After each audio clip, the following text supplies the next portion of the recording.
요한복음 8장 요한복음 8장 1절로 11절입니다. 함께 읽겠습니다. 예수는 감람산으로 가시니라. 아침에 다시 성전으로 들어오시니 백성이 다 나오는지라. 앉으사 그들을 가르치시더니 서기관들과 바리새인들이 음행 중에 잡힌 여자를 끌고 와서 가운데 세우고 예수께 말하되 선생이여, 이 여자가 가늠하다가 현장에서 잡혔나이다. 모세는 율법에 이러한 여자를 돌로 치라 명하였거니와 선생은 어떻게 말하겠나이까? 그들이 이렇게 말하면 고발할 조건을 얻고자 하여 예수를 시험함이로라. 예수께서 몸을 굽히사 손가락으로 땅에 쓰시니 그들이 묻기를 마지 아니하는지라. 이에 일어나 이르시되 너희 중에 죄 없는 자가 먼저 돌로 치라 하시고 다시 몸을 굽혀 손가락으로 땅에 쓰시니 그들이 이 말씀을 듣고 양심의 가책을 느껴 어른으로 시작하여 젊은이까지 하나씩 나가고 오직 예수와 그 가운데 섰는 여자만 남았더라.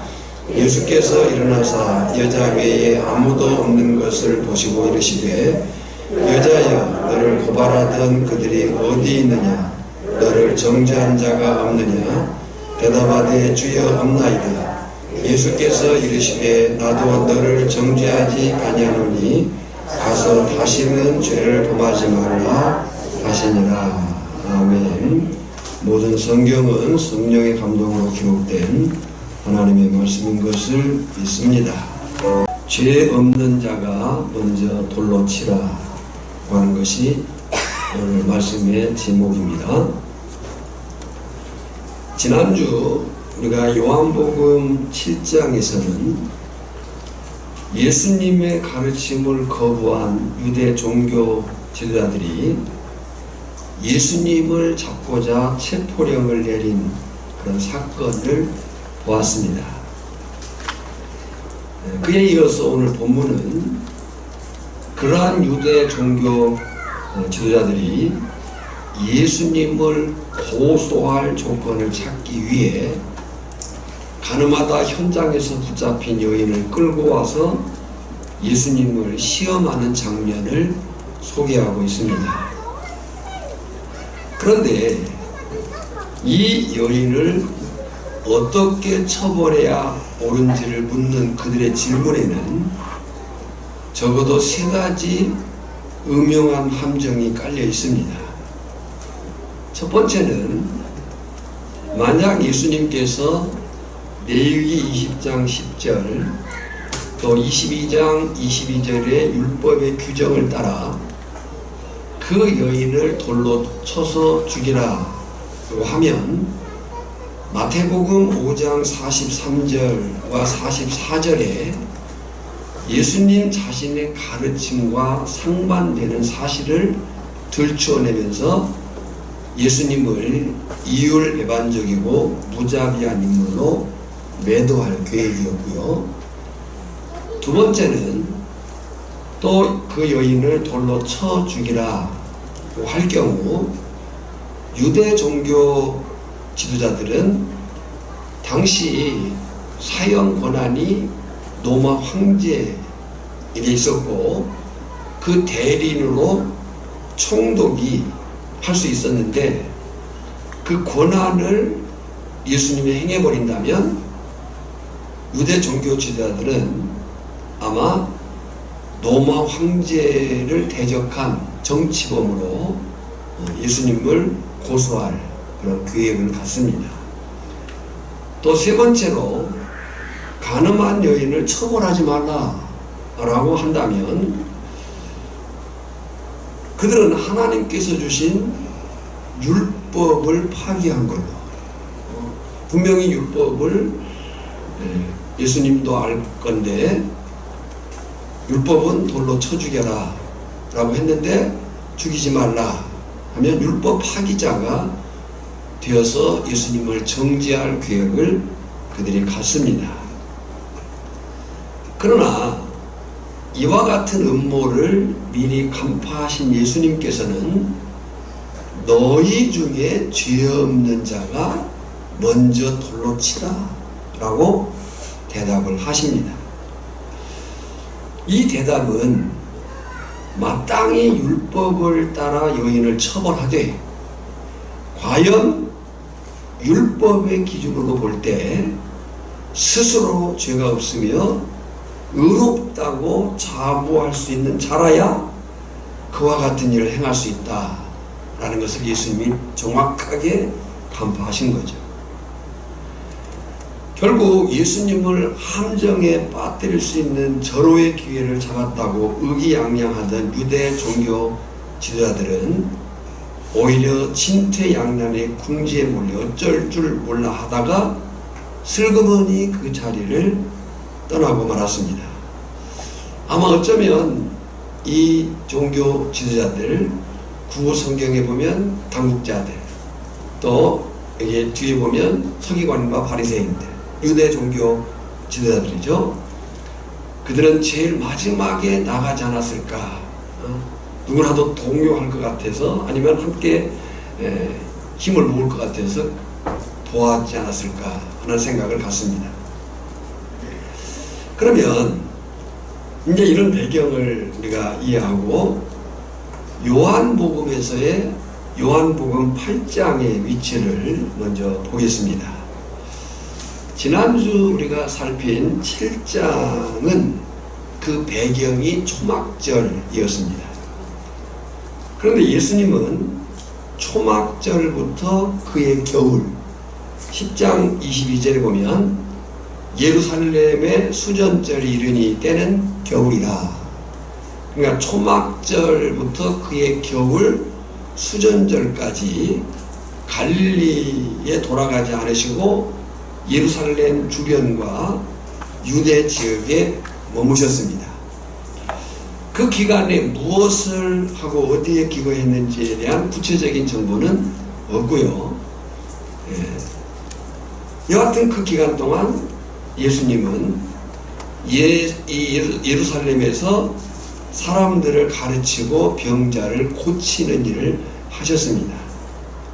그리고 그 기간 동안 초막절부터 2개월이요 수전절까지 그 기간 동안 구체적인 행적의 기록은 없지만 예수님은 가르치고 또 전파하고 병을 고치는, 근데 그 기간 동안에 예수님의 그 선포하신 주제가 뭐냐라고 할 때 세상의 빛, 양의 목자와 문이라는 자신의 정체성에 대한 것들이었어요.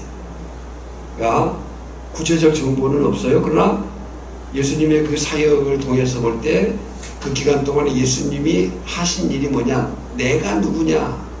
세상의 빛이다, 양의 목자다, 문이다 라고 하는 자기의 정체성에 대한 일들을 하셨다는 거죠.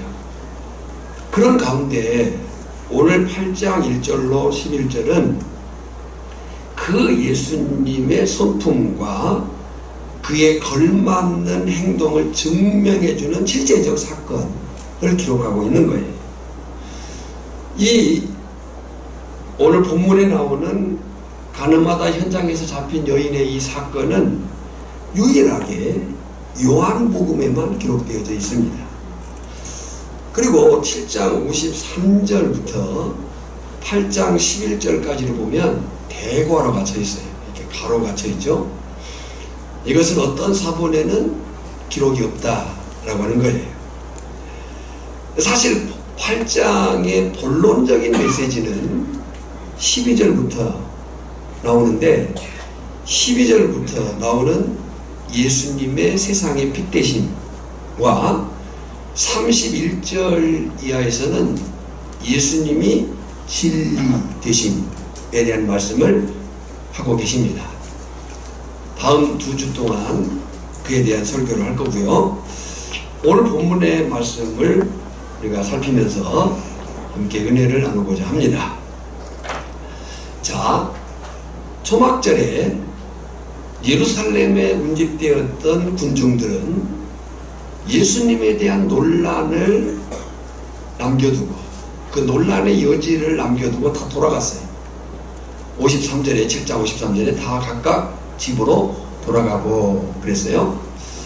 그리고 1절 예수는 감람산으로 가시니라. 어디로 가셨다고요? 감람산으로 가시니라. 그러면 이 감람산의 위치를 한번 볼 필요가 있는데요. 이 감람산은 지금 이쪽 화면으로 볼 때 이쪽이 감람산입니다. 겟세마네 동산이 있는, 그리고 이쪽에 성전이 보이는 예루살렘입니다. 그리고 그 사이에 그 골짜기가 기드론 골짜기예요. 그러니까 그 기드론 골짜기를 중심해서 감람산이 있고 또 예루살렘이 있는데, 이 감람산은 예루살렘이 내려다 보이는 세 봉우리로 이루어진 산이에요. 그 감람산에는 이름대로 감람나무, 올리브나무죠. 감람나무가 많이 있어요. 저도 그곳에 가본 적이 있는데요. 감람나무가 고목으로 이렇게 막 우거져 있는 그런 산을 봤어요. 거기에 이제 수도원이 있고요. 그 감람산에 풍부한 강우량과 다른 지역에 비해서 풍부한 강우량과 적절한 햇빛, 그리고 지중해성 기후로 일찍부터 이 감람나무가 자생해서 무성한 그런 산이에요. 누가복음 22장 39절에 의하면 예수님은 공생의 막바지에 낮에는 예루살렘에 오셔서 가르치시고 밤에는 이 감람산에 가셔서 쉬시고 주무셨어요. 오늘 본문 그렇게 이제 감람산으로 가셨다가 다음 날 예수님은 다시 성전으로 오셨습니다. 그리고 뭐 하시냐면 가르치십니다. 22절 같이 읽어볼까요? 아침에 다시 성전으로 들어오시니 백성이 나오는지라 앉으사 그들을 가르치시더니, 그랬어요. 그들이 누구겠어요? 그들을 가르치시니, 그들은 지금 7장 초막절에 예수님께 나왔던 군중들이죠. 거기에는 예수님을 믿는 사람도 있고 또 대적하는 사람도 있고 또 의문을 갖고 있는 그런 여러 사람들이 있었어요. 그들을 가르치시니, 우리가 성경을 보면 예수님의 3대 사역이 나옵니다. 그 예수님의 3대 사역은 첫째는 가르치심이에요. 티칭이에요. 교육. 그래서 교회는 가르치는 것이에요. 두 번째는 천국 복음을 전파하시고 그랬어요. 전도죠. 그리고 세 번째는 치유 사역이에요. 이것은 예수님의 3대 사역일 뿐만 아니라 오늘 교회가 따라야 될 가장 기본적인 교회의 사역들이에요. 마태복음 9장 35절입니다. 읽겠습니다. 예수께서 모든 도시와 마을에 두루 다니사 그들의 회상에서 가르치시며 천국 복음을 전파하시며 모든 병과 모든 약한 것을 고치시니라 그랬어요. 자, 그렇게 예수님께서 유대 군중들을 가르치고 계실 때 일단의 종교 지도자들이 가늠하다 현장에서 잡힌 여자를 끌고 왔습니다. 3절 4절입니다. 서기관들과 바리새인들이 음행 중에 잡힌 여자를 끌고 와서 가운데 세우고 예수께 말하되 선생이여 이 여자가 가늠하다가 현장에서 잡혔나이다. 그래서 말씀을 읽을 때는 함께 읽기로 했어요. 다시 한번 읽겠습니다. 시작. 서기관들과 바리새인들이 음행 중에 잡힌 여자를 끌고 와서 가운데 세우고 예수께 말하되 선생이여 이 여자가 가늠하다가 현장에서 잡혔나이다. 그랬어요. 여기 서기관들이 나옵니다. 이 서기관들은 율법 해석학자요, 율법 교사예요. 그래서 이 서기관들은 율법을 해석함에 있어서 바리새인들의 해석을 따랐어요. 그들이 예수님을 예수님을 공격하는데 근거를 가지고 공격을 해요. 여러분요, 사단의 공격도요, 근거를 가지고 공격합니다. 너 지난주에 그렇게 살았잖아. 이렇게 말한다. 모세의 율법을 들먹이며 말합니다. 5절입니다. 모세는 율법에 이러한 여자를 돌로 치라 명하였거니와 선생은 어떻게 말하겠나이까. 여기 선생이라는 그들의 호칭은 비아냥되는 거예요. 선생은 지금 예수님이 뭘 하고 있었어요? 가르치고 계셨어요. 가르치는 자가 누구예요? 선생이에요. 그러니까 네가 그렇게 잘하냐? 선생은 어떻게 말하겠나이까. 이렇게 비아냥 뒤에 말을 했겠죠. 그런데 그들의 이 고발이 얼마나 모순되는가를 볼 수 있어요. 아까 그 서기관들이 뭐 하는 사람들이라고 했어요? 저들은 율법 해석학자요, 율법 교사라고 했어요. 그런데 그들의 고발 행위는 율법에도 안 맞고 율법 해석에도 안 맞았어요. 일반적인 이해도 이상해요. 사실 참 입에 올리기 그렇지만 이 간음이라고 하는 범죄는 어떤 죄보다도 은밀하게 행해지는 겁니다. 그 현장을 잡는다는 것이 그렇게 쉬운 일이 아니에요. 그런데 어떻게 그 현장을 그들은 알고 여자를 잡아왔을까? 또 여자와 간음한 남자는 어디에 있는 거야?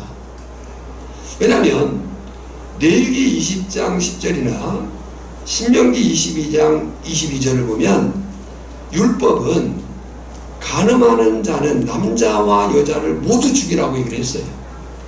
그런데 어떻게 그 현장을 목도했으며 남자는 간 데가 없고 여자만 잡아왔을까?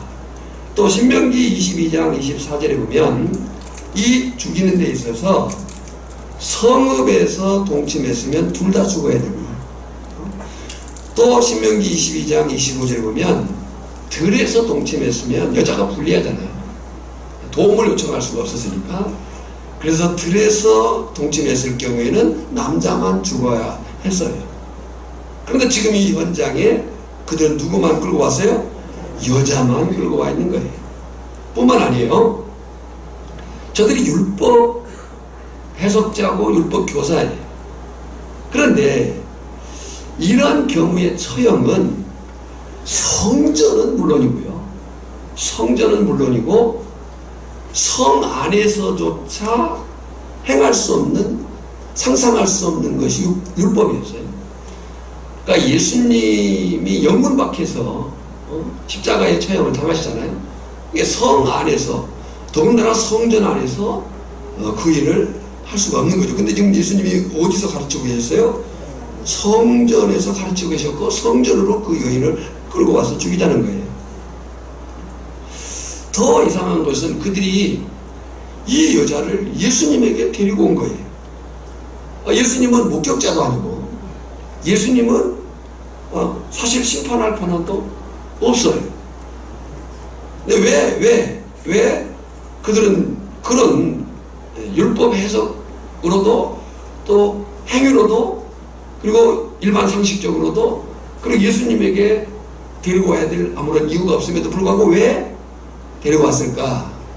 그 이유가 6절이에요. 6절.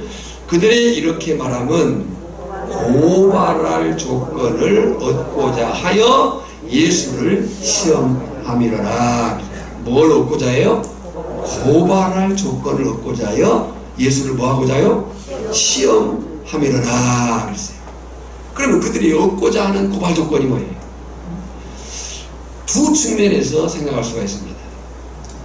먼저는 예수님이 죽이지 말라고 했을 때 예수님은 그동안에 사랑을 말씀했으니까 죽이지 마라 라고 앞에서 말한 것처럼 뭘 어기는 것이 돼요?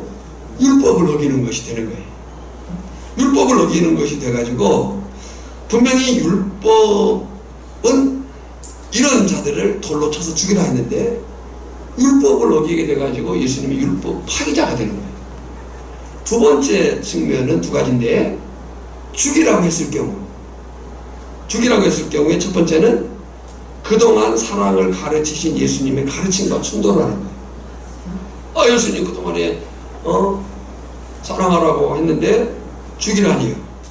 그래서 예수님을 위선적인 거짓 교사로 몰아갈 수 있겠다. 또 죽이라고 했을 때 두 번째는 당시 현실에서는 황제만이 사형 권한이 있었어요. 그리고 그 황제를 대신해서 지금 와 있는 총독이 사형을 선고할 수 있었는데 예수님에게는 그 권한이 없었고 유대인들에게는 그 권한이 없었어요. 마지막에 유대인들이 예수님을 정치범으로 몰아가는 이유도 그거잖아요. 그러니까 예수님이 그런 권한이 없는데 죽이라 했을 때는 정치범이 되는 거예요. 이것을 예수님이 아셨습니다. 그래서 예수님은 그들의 그 고발 조건을 찾고자 하는 시험, 그 시험을 아시고 본문에 아무 말씀 없이 몸을 굽히셔서 손가락으로 땅에 쓰셨다. 무엇을 썼는지는 몰라요. 무엇을 썼는지는 몰라요.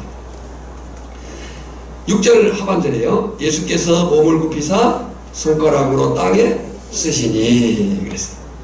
성경에 예수님이 무언가를 기록했다 라고 하는 딱 한 번 나오는 표현입니다.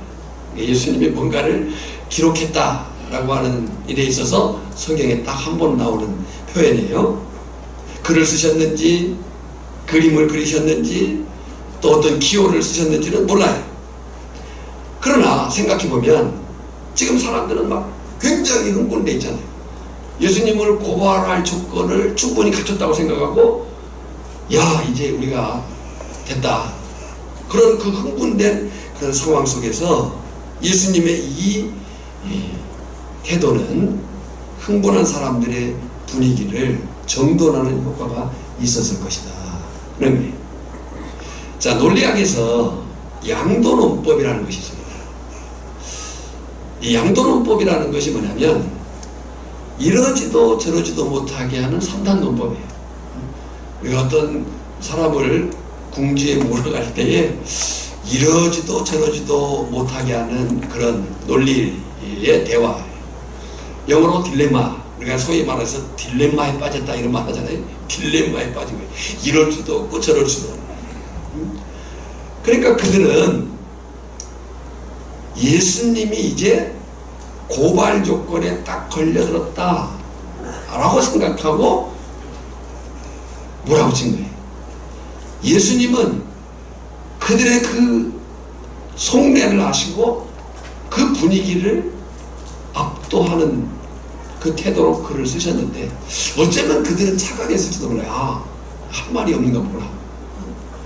그래서 7절에 보면 몰아붙입니다. 그들이 묻기를 마지 아니하는지라. 공동 번역에 보면 묻기를 그치지 않았다. 여러분요, 사단의 공격은 우리가 생각하는 것보다 훨씬 더 집요합니다. 한두 번 해보고 마는 게 아니에요. 그때 예수님께서 그 딜레마를 여지없이 깨뜨리는 말씀을 하시고 다시 몸을 굽혀 손가락으로 뭔가를 쓰십니다. 7절 하반절부터 8절에요. 너희 중에 죄 없는 자가 먼저 돌로 치라. 다시 몸을 굽혀 손가락으로 땅에 쓰시니 그랬어요. 너희 중에 먼저 돌 없는 죄 없는 자가 돌로 쳐라. 그래서 어떤 일이 일어났어요?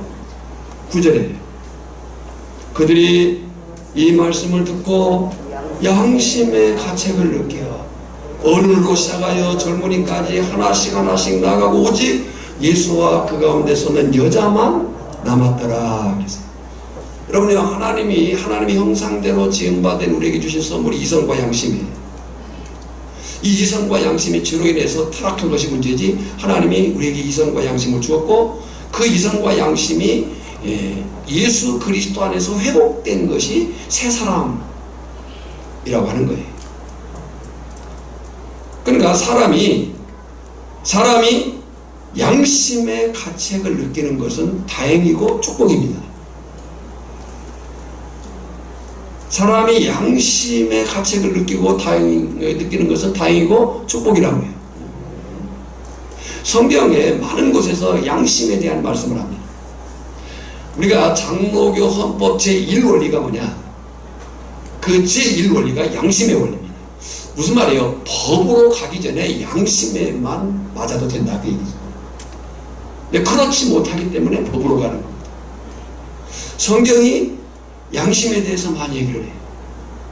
디모데전서 1장 19절에 보면 믿음과 착한 양심을 가지라 고 얘기를 합니다. 믿음과 뭘 가지라고요? 착한 양심을 가지라. 물론 나중에 13절을 볼 때 이 바리새인들은 화인 맞은 양심인지라 사람들을 의식해서 자리를 피했을 뿐이에요. 13절을 보면 바리새인들이 이르되 내가 너를 위하여 증언하니 내 증언은 참되지 아니하도다. 그러니까 이 자리에서 마저도 그들은 양심의 가책을 느낀 게 아니라 화인 맞았어요. 그래서 사람들의 눈치 보느라 자리를 피했을 뿐이지 나중에 예수님은 또 공격하거든요. 여러분, 우리가 이런 화인 맞은 양심이 되어서는 안 되는 거예요. 말씀을 들어도 감격이 없고 은혜를 입고도 고마움을 모르고 영적 감각이 무뎌져 있다면 그 사람은 화인 맞은 양심으로 회개해야 살 수 있습니다. 디모데전서 4장 2절이 엄중히 얘기합니다. 자기 양심이 화인을 맞아서 외식함으로 거짓말하는 자들이라. 그러니까 양심이 화인 맞은 자들은 그 나타남이 뭐냐면 위선이에요. 외식과 거짓말. 거짓말이 얼마나 큰 죄인가. 화인 맞은 양심으로부터 나오는 어느 거죠.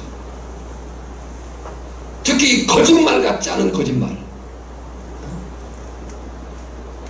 이 정도쯤이야 하는 그 거짓말이 내 인격을, 신앙 인격을 무너뜨린다는 사실을 우리가 잊어서는 안 되는 거예요. 그래서 디모데전서 4장 4절에 권고해요. 하나님의 말씀과 기도로 거룩해져 가기를 힘써라. 무엇과 무엇으로 거룩해져 가기를 힘쓰라고요? 하나님의 말씀과 기도로. 그래서 성도는 항상 하나님의 말씀과 기도 가운데 깨어 있어야 되는 거예요.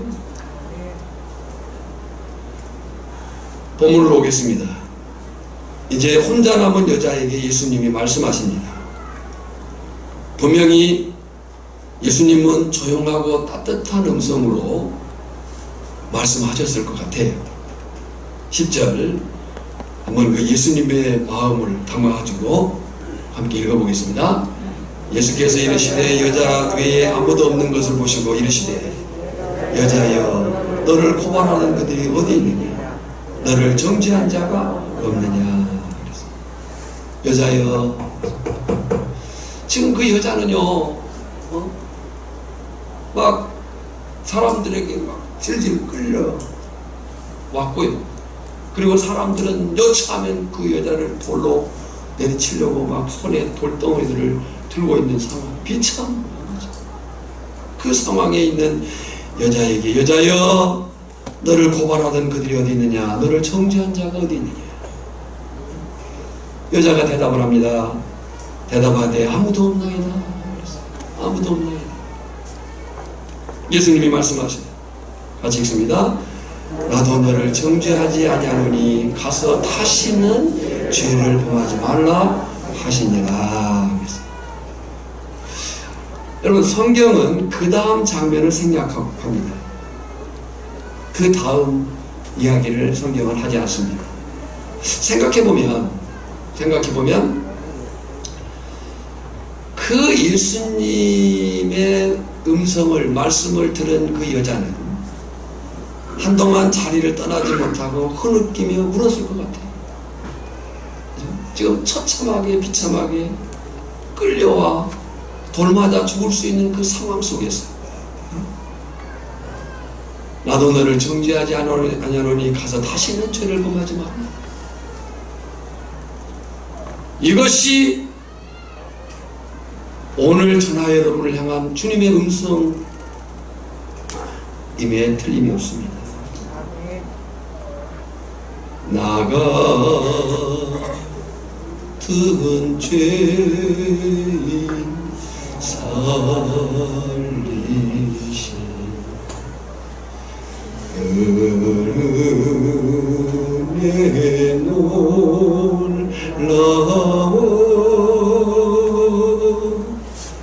잃었던 생명 찾았고 광명을 얻었네.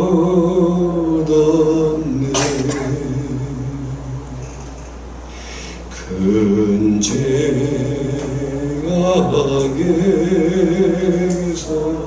건지신 주의 고마워 나처럼 믿음 그 시간 귀하고 귀하다.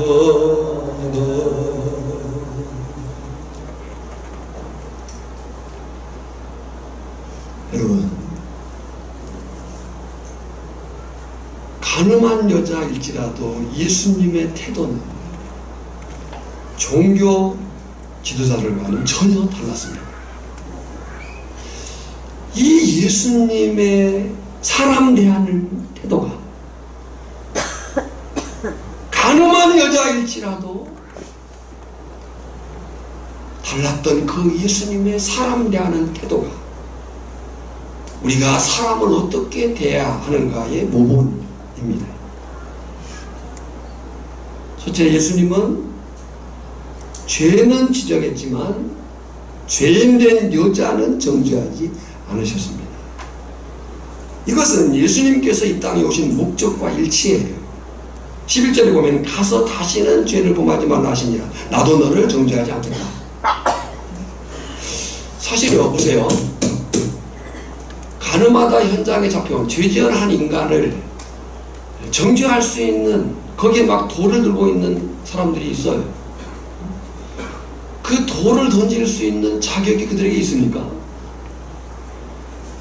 여러분, 저나 여러분이 누군가의 잘못과 누군가의 그 일들에 대해서 그렇게 손가락질만 할 만큼 정당합니까? 우리가 보통 사람을 할 때 당신은 말이야 이렇게 하잖아요. 어떤 사람이 그런 표현을 했어요. 당신은 말이야 할 때 이 두 개의 손가락을 하나는 상대방에 가 있고 하나는 위로 가 있고요. 세 개는 자기를 향해 있고, 당신은 그럴 때 세 개는 자기를 가리키고 있다는 사실을.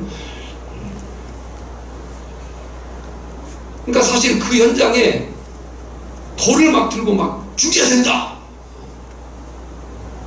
근데 그들 가운데에 돌을 던질 자격이 있는 사람이 누구냐는 거예요. 사실 자격이 있다면 예수님 뿐인 거예요.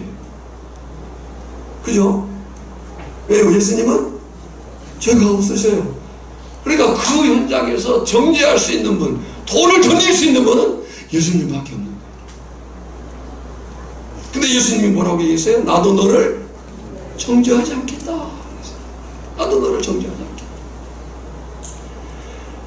마가복음 2장 17절에 보면 건강한 자에게는 의사가 쓸데없고 병든 자에게라야 쓸데있느니라. 나는 의인을 부르러 온 것이 아니라 죄인을 부르러 왔노라.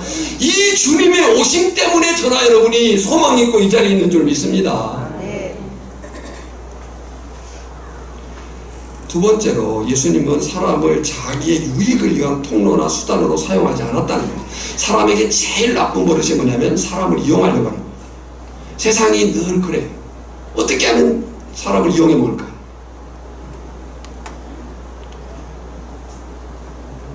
저희 집 일이긴 하지만 지난 주간 저희 장모님께서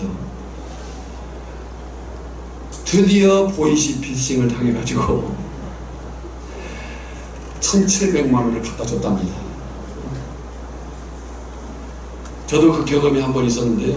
저는 당하지는 않았지만 작은 아들, 둘째 아들을 믿기로 해가지고 죽이겠다고 협박하고 전화를 잠깐 바꿔주는데 꼭 그 아들이라는 거예요.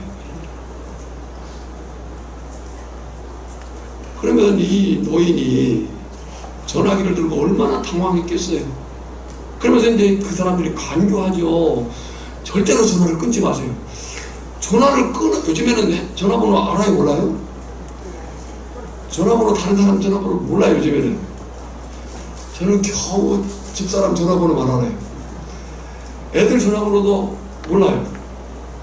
요즘엔 다 외우질 않아요. 그래서 전화를 끊지 말아 보니까 이걸 들고 그래, 그 주변의 사람들도 좀 누군가가 도와줬으면 좋았는데 이걸 들고 은행에 가가지고 돈을 찾고 또 갖다 주고 하는 동안은 아무도 도움을 안 줬는가 봐요. 창피해가지고 말도 못하고 있다가 이제 나중에 얼마나 후들거렸겠어요. 그 순간에 그 연세에 있으신 분이. 그러고 보니까 이제 그 교회에 광고를 전에 당한 사람이 있는데 광고를 하지 말라고 해서 광고를 안 했다는 거예요. 광고해야 됩니다. 그리고 이제 여름 되면 이제 목사님과 그 부교육자들을 한 번씩 대접을 하시더라고요. 목사님 얘기를 했어요. 내가 이런 일 당했다. 누구도 당했고 누구도 당했고 누구도 당했다. 그럼 진짜 광고를 했었어요. 혹시 우리도 그런 사람이 있으셨어요? 그러니까 제일 나쁜 것이 뭐냐면 사람을 이용해 먹으려는 거예요. 예수님은 사람을 자기의 유익을 위한 통로나 수단으로 사용하지 않으셨다. 여자에 대한 종교 지도자들의 기본적인 태도는 정교했지만 예수님은 여인을 존중히 여깁니다. 비록 범죄 가운데 끌려온 그 형편없는 상황 가운데 있지만 10절에 나오는 여자여, 이 말은 귀나이란 말인데 속된 호칭이 아닙니다. 상대방을 존중히 여기는 정중한 호칭이에요. 예수님이 이 호칭을 나중에 자기 어머님에게 사용합니다. 요한복음 19장 26절에 보면 예수께서 자기 어머니께 말씀하시되 여자여 보소서. 그러니까 예수님은 사람을 어떻게 대하느냐. 여러분 지난주에 우리가 십계명 그 주제에 대해서 수요일날 공부했어요. 십계명은 기준입니다. 강령이죠. 그 강령의 핵심은 사랑입니다. 사랑은 하나님을 사랑하고 이웃을 사랑하는 거예요. 그와 같으니 하나님을 사랑하는 것과 이웃을 사랑하는 것이 똑같다는 거예요. 그와 같다는 해나 단어가 그거예요. 하나님을 사랑하는 것과 이웃을 사랑하는 것이 똑같다. 그러면 하나님을 사랑하느냐? 당연히 이웃을 사랑해야 된다. 이웃을 사랑하지 않는다? 그것은 하나님을 사랑한다는 것이 거짓말일 수 있다. 보이는 형제를 사랑하지 않으면서 어떻게 보이지 않는 하나님을 사랑한다고 말할 수 있나? 이것이 성경이에요. 그러니까 그 사람의 신앙, 그 사람의 신앙의 정도, 그 사람의 신앙의 진정성, 그것은 하나님을 사랑하는 부분은요, 잘 몰라요. 자기만의 문제일 수 있으니까. 근데 그 믿음, 그 진정성이 확인되는 부분은 누구냐? 어디냐? 사람을 어떻게 대하느냐. 사람을 함부로 대한다든지. 그것은 하나님에 대한 태도가 될 수 있다. 분명히 마땅히 정죄할 수 있고 돌로 칠 수 있는 여자지만 예수님은 하나님의 권세로 죄인을 용서하듯 여자를 용서하셨습니다. 이것이 아들을 보내 세상을 살리려는 하나님의 마음이고 십자가를 통해서 그 길을 완성하신 예수님의 사랑인 줄 믿습니다. 요한복음 3장 17절에요. 하나님이 그 아들을 세상에 보내신 것은 세상을 심판하려 하심이 아니요 그로 말미암아 세상이 구원을 받게 하려 하심이라. 자, 여러분 보세요. 이 여자가 예수님을 믿었을까요? 안 믿었을까요? 믿었다고 보고 싶지만 성경은 그에 대해서 기록하지 않습니다. 단지 주여, 이 주여란 말은 주님이라는 개념은 아니에요. 그러니까 이 여자가 예수님을 믿었는지 안 믿었는지는 성경이 밝히고 있잖아요. 왜 그랬을까? 그 의미가 뭘까라고 하는데 여자가 주인공이 아니라 이 사건을 통해서 나타내고자 하는 것은 여자가 주인공이 아니라 주인공은 예수님이시라는 거죠. 예수님을 보라 하는 거죠. 그렇다면 오늘 본문에서 예수님을 통해 배울 교훈이 무엇이 있는가? 세 가지로 정리를 해봤습니다. 첫째, 같이 읽습니다. 예수님은 같이 시작. 예수님은 신적 지혜와 권세를 지니신 걸로 그 어떤 세력도 대적할 수 없다는 사실을 알아라 하는 거예요. 요한복음 1장 14절 말씀이 육신이 되어 우리 가운데 거하시며 우리가 그의 영광을 보니 아버지의 독생자의 영광이요 은혜와 진리가 충만하다. 바로 그 말씀이신 예수님이 성육신하신 하나님이십니다.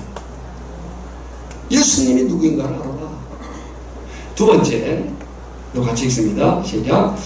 예수님께서 세상에 오신 목적이 죄악에 대한 심판과 죄인에 대한 용서요 하나님의 공의와 사랑을 동시에 수행하시기 위해서라는 것을 알아라.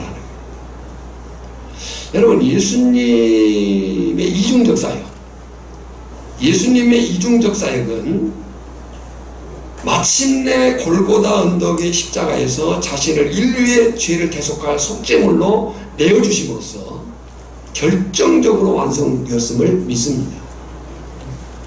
요한복음 19장 30절에 보면 예수께서 신 포도주를 받으신 후에 이르시되 다 이루었다 하시고, 다 이루었다 하시고 머리를 숙이니 영혼이 떠나가십니다. 뭘 다 이루었어요? 다 이루었다라고 말씀하셨어요. 이 다 이루었다라고 하는 사실 속에 예수님의 이중적 사역의 완성이 있는 거예요. 예수님은 죄를 심판하시러 오셨어요. 하나님의 공의를 이루기 위해서 오신 거예요. 근데 그 하나님의 공의, 죄를 심판하심은 죄에 대한 대가가 있어야 되는 거예요. 근데 그 대가를 인간이 받을 수가 없어요. 그래서 예수님이 오셔서 그 공의, 그 죄에 대한 심판을 받으신 겁니다. 뿐만 아니라 죄인을 용서하셔야 돼요. 그것이 하나님의 사랑이에요. 근데 그 사랑의 실천은 죄가 해결돼야 되는 거예요. 그 사랑을 예수님이 십자가에서 다 이루었다. 테텔레스타이. 다 이루었다는 거죠. 이사야서 53장에 말한 것처럼 우리의 모든 죄를 그에게 담당시키셨도다.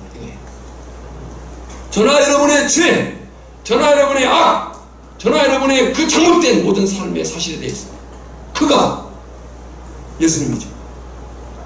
그에게 담당시키셨도다. 저나 여러분의 죄가 어디로 갔어요?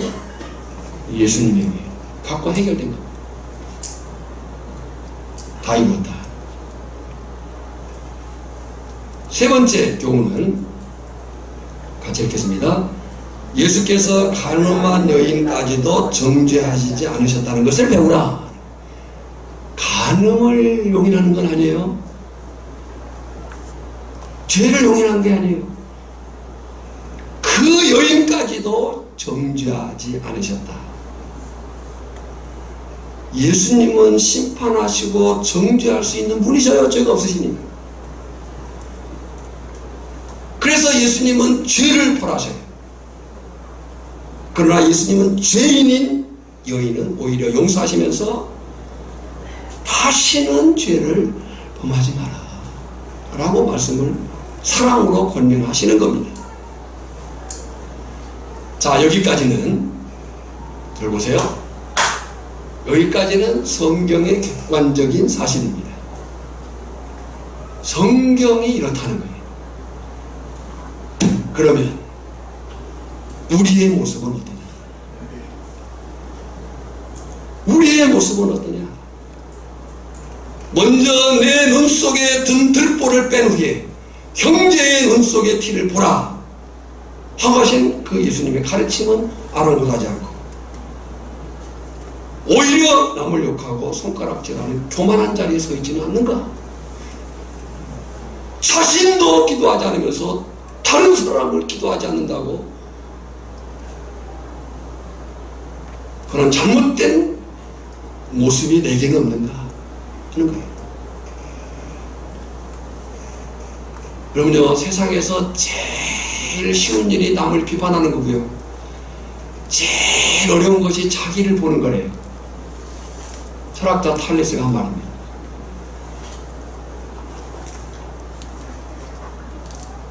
우리의 모습이 어떠냐는 거예요.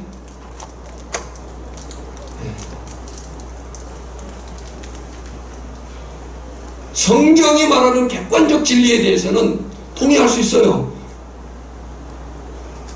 그 진리의 말씀이 오늘 나에게 주어질 때 내가 어떻게 할 것이냐, 이 문제가 남은 거예요.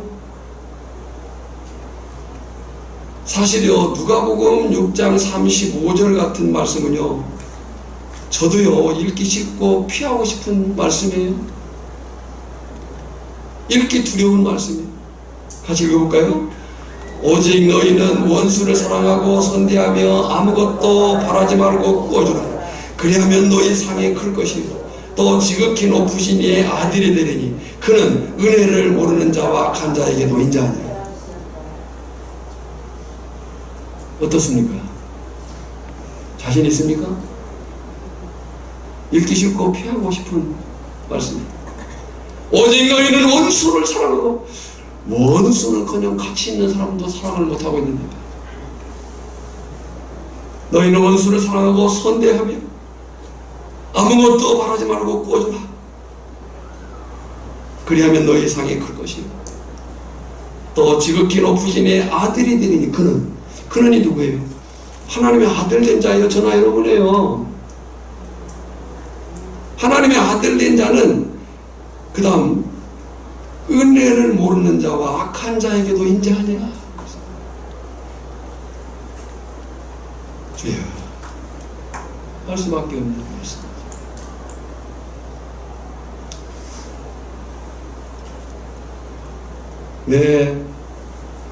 내 가정이 안 변하느냐?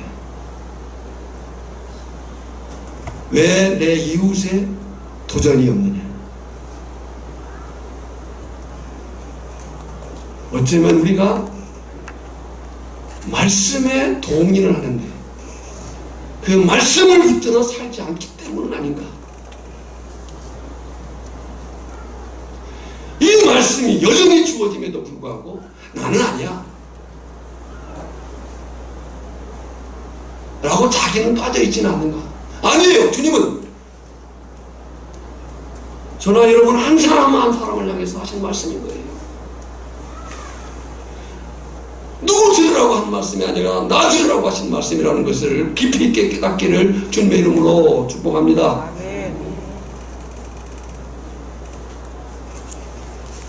이렇게 설교하는 저 역시도 마찬가지입니다.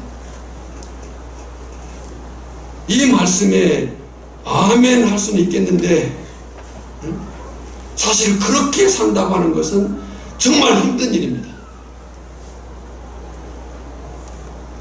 안 힘들면은 하라고도 안 했겠죠. 그냥 자연적으로 되는 거라면 굳이 뭐라고 하라고 할 필요가 뭐 있어요. 잘 안 되는 일이니까 하라고 권면하는 거잖아요. 그래서 저나 여러분이 한번 다짐을 해야 되겠어요. 나 자신이 용서받은 죄인이, 우리는 죄인입니다. 다만 용서받은 죄인일 뿐이에요. 예수님의 피로 죄가 씻김받은 죄인일 뿐이라는 거죠. 용서받은 죄인임을 기억하고 도전해 보기를 원합니다. 아멘. 따라서 해보십시오.